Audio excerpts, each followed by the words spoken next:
ಸುದ್ದಿಗೆ ಮತ್ತೆ ಸ್ವಾಗತ. ಇನ್ನು ಪಾಕ್ ಪರ ಘೋಷಣೆ ಕೂಗಿದ್ದ ಮೂವರ ತೀವ್ರ ವಿಚಾರಣೆಗಿಳಿದಿದ್ದಾರೆ ಪೊಲೀಸರು. ಆರೋಪಿಗಳನ್ನ 2 ದಿನ ಕಸ್ಟಡಿಗೆ ಪಡ್ಕೊಂಡಿದ್ದಾರೆ ವಿಧಾನಸೌಧ ಠಾಣೆಯ ಪೊಲೀಸರು. ಪಾಕ್ ಪರವಾಗಿ ಘೋಷಣೆ ಕೂಗಿದಂತ ಆರೋಪ ಏನಿದೆ ಅದಕ್ಕೆ ಸಂಬಂಧಪಟ್ಟಂತೆ ಈಗ ಆರೋಪಿಗಳನ್ನ ಕಸ್ಟಡಿಗೆ ಪಡ್ಕೊಂಡಿದ್ದಾರೆ ವಿಧಾನಸೌಧ ಠಾಣೆಯ ಪೊಲೀಸರು. ಪಾಕ್ ಪರ ಘೋಷಣೆಯ ಉದ್ದೇಶ ಶಾಂತಿ ಕದಡುವ ಒಂದು ಪ್ರಯತ್ನ ಅಂತ, ಹಾಗಾಗಿ ಅದರ ಉದ್ದೇಶವನ್ನ ಈಗ ಕೆದಕ್ತಾ ಇದ್ದಾರೆ. ಪಾಕ್ ಪರವಾಗಿ ಯಾರು ಘೋಷಣೆ ಕೂಗಿದ್ರಲ್ಲ ಅದರ ಉದ್ದೇಶ ಏನು, ಯಾಕೆ ಈ ರೀತಿ ಕೂಗಿದ್ರಿ ಅಂತ ವಿಚಾರಣೆ ವೇಳೆ ನಾನು ಹೇಳಿಕೆ ನೀಡಿಲ್ಲ ಅಂತ ನಾಶಿಪುಡಿ ಹೇಳಿದ್ದಾರೆ. ದೇವ್ರಾಣೆಗೂ ನಾನು ಆ ರೀತಿ ಅಂದಿಲ್ಲ ಸರ್ ಅಂತ ಪೊಲೀಸರ ಮುಂದೆ ನಾಶಿಪುಡಿ ಹೇಳಿಕೆ ಕೊಟ್ಟಿದ್ದಾರೆ. ಮಾಧ್ಯಮಗಳ ಮುಂದೆ ಕೂಡ ನಾಶಿಪುಡಿ ಇದೇ ಹೇಳಿಕೆಯನ್ನ ಕೊಟ್ಟಿದ್ರು.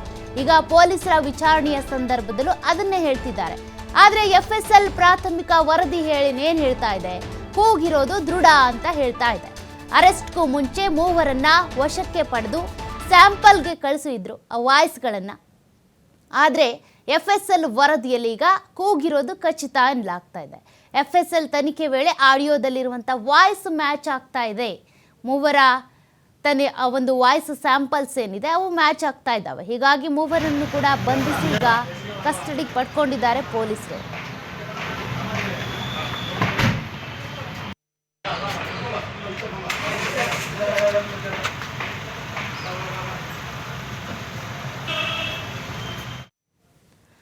ಈ ಬಗ್ಗೆ ಮಾಹಿತಿ ಕೊಡ್ತಾ ಹೋಗ್ತಾರೆ ನಮ್ಮ ಪ್ರತಿನಿಧಿ ಸಂತೋಷ್ ಪಟೇಲ್ ಫೋನ್ ಸಂಪರ್ಕದಲ್ಲಿದ್ದಾರೆ.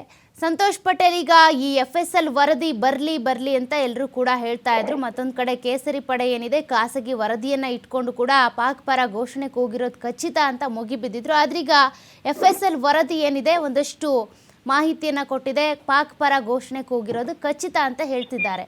ಏನೆಲ್ಲ ಮಾಹಿತಿ ಇದೆ? ಚೊಕ್ಕೆ ಏನು, ಈಗಾಗಲೇ ಸರ್ಕಾರ FSL ರಿಪೋರ್ಟ್ಗಾಗಿ ಕಾಯ್ತಾ ಇದೀವಿ ಅಂತ ಏನೋ ಸ್ಪಷ್ಟಪಡಿಸಿತ್ತು. ಅದರಂತೆ ನಿನ್ನೆ FSL ವರದಿ ನಿನ್ನೆ ಮಧ್ಯಾಹ್ನ ಪೊಲೀಸ್ ಅಧಿಕಾರಿಗಳ ಕೈ ಸೇರಿತ್ತು. ಅಂದ್ರೆ 2 ವರದಿಗಳನ್ನ ಅಲ್ಲಿ ಕೇಳಿದ್ರು. ಮೊದಲು ಪಾಕ್ ಪರ ಘೋಷಣೆ ಕೂಗಿರುವಂತದ್ದು ಸತ್ಯನ ಇಲ್ವಾ ಅಂತ ಹೇಳಿ ಕೇಳಿದ್ರು. ಸೊ ಅದರಂತೆ ಅದು ಸತ್ಯ ಅನ್ನೋದು ಮೊದಲಿಗೆ ಪ್ರಾಥಮಿಕವಾಗಿ ಬಂದಂತ ವರದಿ ಆಗಿತ್ತು. ಎರಡನೇದು, ಅದನ್ನ ಕೂಗದಂತವ್ರು ಯಾರು, ಅದರ ವಾಯ್ಸ್ ಸ್ಯಾಂಪಲ್ ಗಳು ಬೇಕಿತ್ತು. ಅದಕ್ಕೆ ತನಿಖೆಗೆ ಪೂರಕವಾಗುವಂತೆ ಇನ್ನೊಂದಿಷ್ಟು ಕ್ವಶನ್ಸ್ ಗಳನ್ನ ಕೊಟ್ಟು FSL ಗೆ ಕಳಿಸ್ಕೊಳ್ಳಾಯ್ತು. ಅಂದ್ರೆ ಸಾಂದರ್ಭಿಕ ಸಾಕ್ಷಿಗಳಿರ್ಬೋದು, ಅವ್ರು ಕೂಗಿರೋದಿರ್ಬೋದು, ಕೇವಲ ಪಾಕ್ ಪರ ಅಷ್ಟೇ ಕೂಗಿರ್ಲಿಲ್ಲ, ಬೇರೆ ಬೇರೆ ನಾಸಿರ್ ಸಾಬ್ ಜಿಂದಾಬಾದ್ ಇರ್ಬೋದು, ಈ ರೀತಿಯಾಗಿ ಕೂಗಿದ್ದು ಕೂಡ ಅಲ್ಲಿತ್ತು. ಸೊ ಹಾಗಾಗಿ ಇವೆಲ್ಲವನ್ನು ಇಟ್ಕೊಂಡು ಆ ವಾಯ್ಸ್ ಸ್ಯಾಂಪಲ್ ಅನ್ನ ಇವರು ಮ್ಯಾಚ್ ಮಾಡ್ಬೇಕಾಗಿತ್ತು. ಇದಕ್ಕಾಗಿ ಹಲವರನ್ನ ಕರೆಸಿ ವಿಚಾರಣೆಯನ್ನ ಮಾಡಿದ್ರು. ಅದ್ರ ಜೊತೆಗೆ ಒಂದು 7-8 ಜನರ ವಾಯ್ಸ್ ಸ್ಯಾಂಪಲ್ ಅನ್ನು ಕೂಡ FSL ಗೆ ಕೊಟ್ಟಿದ್ರು. ಆ ಸ್ಯಾಂಪಲ್ ಅನ್ನ ಪಡೆದುಕೊಂಡು ಮ್ಯಾಚ್ ಮಾಡಿದಂತ ಸಂದರ್ಭದಲ್ಲಿ ಈಗ ಬಂಧಿತರಾಗಿರುವ ಮುನಾವರ್ ಇರ್ಬೋದು, ಇಲ್ತಾಜ್ ಇರ್ಬೋದು, ಮೊಹಮ್ಮದ್ ಶಫಿ ನಾಸಿಪುರ್ ಇರ್ಬೋದು, 3 ವಾಯ್ಸ್ ಗಳು ಮ್ಯಾಚ್ ಆಗಿರುವಂತದ್ದು ವಾಯ್ಸ್ ಸ್ಯಾಂಪಲ್ ಗಳಲ್ಲಿ. ಸೊ ಹಂಗಾಗಿ ಆ 3 ಜನರನ್ನ ಸದ್ಯ ಬಂಧಿಸಿರುವಂತದ್ದು.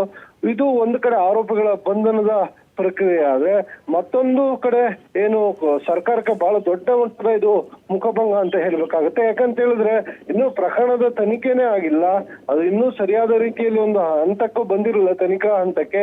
ಸೊ ಆಗ್ಲೇ ಕೆಲವು ಸಚಿವರುಗಳಿರ್ಬೋದು, ಸರ್ಕಾರದ ಪ್ರಮುಖ ಆಡಳಿತಾರೂಢ ಸರ್ಕಾರದ ನಾಯಕರುಗಳಿರ್ಬೋದು ಕ್ಲೀನ್ ಚಿಟ್ ಕೊಡುವಂತ ಹಂತಕ್ಕೆ ಹೋಗಿದ್ರೆ. ಅಂದ್ರೆ ಹಾಗೆ ಯಾರು ಕೂಗ್ಲಿಕ್ಕೆ ಸಾಧ್ಯನೇ ಇಲ್ಲ, ಕೂಗಿಲ್ಲ, ನಿಮ್ಮಲ್ಲೇ ಯಾರು ತಿರ್ಚಿರುವಂತ ಸಾಧ್ಯತೆ ಇದೆ, ಏನೋ ಇರುವಂತ ಫುಟೇಜ್ ಏನಿದೆ ಅದನ್ನ ಮಾರ್ಕ್ಸ್ ಮಾಡಲಾಗಿದೆ, ಹೀಗೆ ಹಲವು ರೀತಿಯ ಹೇಳಿಕೆಗಳು ಕೂಡ ಕೇಳ್ಬಂದ್ವು.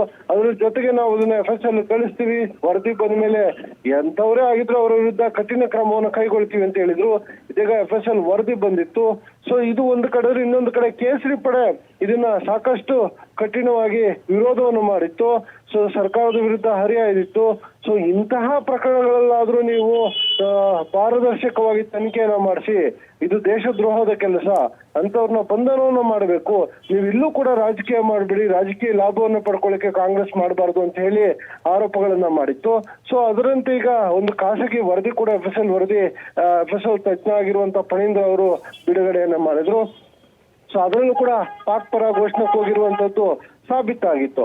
ಹೀಗಾಗಿ ಎಲ್ಲೋ ಒಂದ್ ಕಡೆ ಸರ್ಕಾರಕ್ಕೆ ಇದು ಅನಿವಾರ್ಯವಾಗುತ್ತೆ. ಎಲ್ಲೂ ಕೂಡ ತನಿಖಾಧಿಕಾರಿಗಳಿರ್ಬೋದು, FSL ಅಧಿಕಾರಿಗಳ ಮೇಲೆ ಒಂದು ಒತ್ತಡವನ್ನು ಹೇರಿ ಇಡೀ ಪ್ರಕರಣವನ್ನ ಮುಚ್ಚಾಕುವಂತ ಯತ್ನ ಮಾಡ್ಲಿಕ್ಕೆ ಆಗಿಲ್ಲ ಅಂತ ಹೇಳಿದ್ರೆ ತಪ್ಪಾಗ್ಲಿಕ್ಕಿಲ್ಲ. ಹೀಗಾಗಿ 3 ಬಂಧನ ಆಗಿದೆ.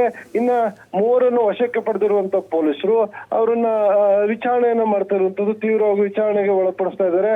ಸೊ ಕೂಗ್ಲಿಕ್ಕೆ ಕಾರಣ ಏನು, ಯಾರು ಪ್ರಚೋದನೆಯನ್ನು ಕೊಟ್ರು ಅಂತೇಳಿ, ದೇಶ ವಿರೋಧಿ ಚಟುವಟಿಕೆ ಇದು, ಇದರ ಹಿಂದೆ ಯಾರಾದ್ರೂ ಇದ್ದಾರಾ ಅಂತೇಳಿ ಇದೆಲ್ಲ ಒಂದು ಕಡೆ ಆದ್ರೆ, ಮತ್ತೊಂದ್ ಕಡೆ ಈ ಹಿಂದೆ ಇವ್ರು ಯಾರ ಸಂಪರ್ಕದಲ್ಲಾದ್ರೂ ಇದ್ರ ದೇಶ ವಿರೋಧಿ ಚಟುವಟಿಕೆಯಲ್ಲಿ ಭಾಗಿಯಾಗಿರುವಂತವ್ರು ಇರ್ಬೋದು, ಮತ್ತೆ ಇವ್ರ ಮೇಲೆ ಯಾವ್ದಾದ್ರು ಪ್ರಕರಣಗಳಿದ್ಯಾ, ಇವರ ಪ್ರೊಫೆಷನ್ ಏನು, ಈ ರೀತಿಯಾಗಿ ಹಲವು ಆಯಾಮದಲ್ಲಿ ತನಿಖೆ ನಡೆಸ್ತಾ ಇದ್ದಾರೆ. ಅವರ ಮೊಬೈಲ್ಗಳನ್ನು ಈಗಾಗಲೇ ವಶಪಡಿಸ್ಕೊಂಡಿರುವಂತದ್ದು. ಆ ಮೊಬೈಲ್ಗಳನ್ನು ಕೂಡ ಅವರಿಗೆ ರಿಟ್ರೀವ್ ಮಾಡ್ಲಿಕ್ಕೆ ಕೊಡಲಾಗುತ್ತೆ. ರಿಟ್ರೀವ್ ಮಾಡಿದಂತ ಸಂದರ್ಭದಲ್ಲಿ ಟೆಲಿಗ್ರಾಮ್ ಇರ್ಬೋದು, ವಾಟ್ಸ್ಆಪ್ ಇರ್ಬೋದು, ಈಗ ಬೇರೆ ಬೇರೆ ಗ್ರೂಪ್ಗಳಲ್ಲಿ ಏನಾದ್ರೂ ಇವರು ಇದ್ದು ದೇಶ ವಿರೋಧಿ ಚಟುವಟಿಕೆಗಳಲ್ಲಿ ಭಾಗಿಯಾಗಿದ್ರೆ ಅನ್ನೋದ್ರ ಬಗ್ಗೆ ಕೂಡ ತನಿಖೆಯನ್ನ ನಡೆಸ್ತಾರೆ. ಸೊ ಆದ್ರೆ ಇದುವರೆಗೂ 3 ಆರೋಪಗಳು ಹೇಳ್ತಿರುವಂತದ್ದು, ನಾವೆಲ್ಲೂ ಕೂಡ ಆ ರೀತಿಯಾಗಿ ಕೂಗಿಲ್ಲ, ದೇಶ ವಿರೋಧಿ ಚಟುವಟಿಕೆಯನ್ನು ಮಾಡಿಲ್ಲ, ನಾವು ನಾಸಿರ್ ಸಾಬ್ ಜಿಂದಾಬಾದ್ ಅಂತ ಅಷ್ಟೇ ಕೂಗಿರುದಂತ FSL ವರದಿ ಬಂದ್ರು ಕೂಡ ಅವ್ರು ಹೇಳ್ತಾ ಇರುವಂತದ್ದು ಪೊಲೀಸರ ಮುಂದೆ ಅಷ್ಟೇ. ದೇವರ ಆಣೆಯನ್ನು ಇಡ್ತಾರೆ, ಅವರ ತಂದೆ ಪೋಷಕರ ಮೇಲೆ ಆಣೆಗಳನ್ನು ಇಡುವಂತದ್ದು, ನಾವು ಯಾವುದೇ ಕಾರಣಕ್ಕೂ ಆ ರೀತಿ ಇಲ್ಲಿ ಕೂಗಿಲ್ಲ ಅಂತ ಹೇಳಿ ಪೊಲೀಸರ ಮುಂದೆ ಹೇಳಿಕೆಯನ್ನು ನೀಡ್ತಾ ಇರುವಂತದ್ದು. ಸೌಖ್ಯ. ಓಕೆ, ಥ್ಯಾಂಕ್ ಯು ಸಂತೋಷ್ ನಿಮ್ಮೆಲ್ಲ ಡೀಟೇಲ್ಸ್ಗೆ.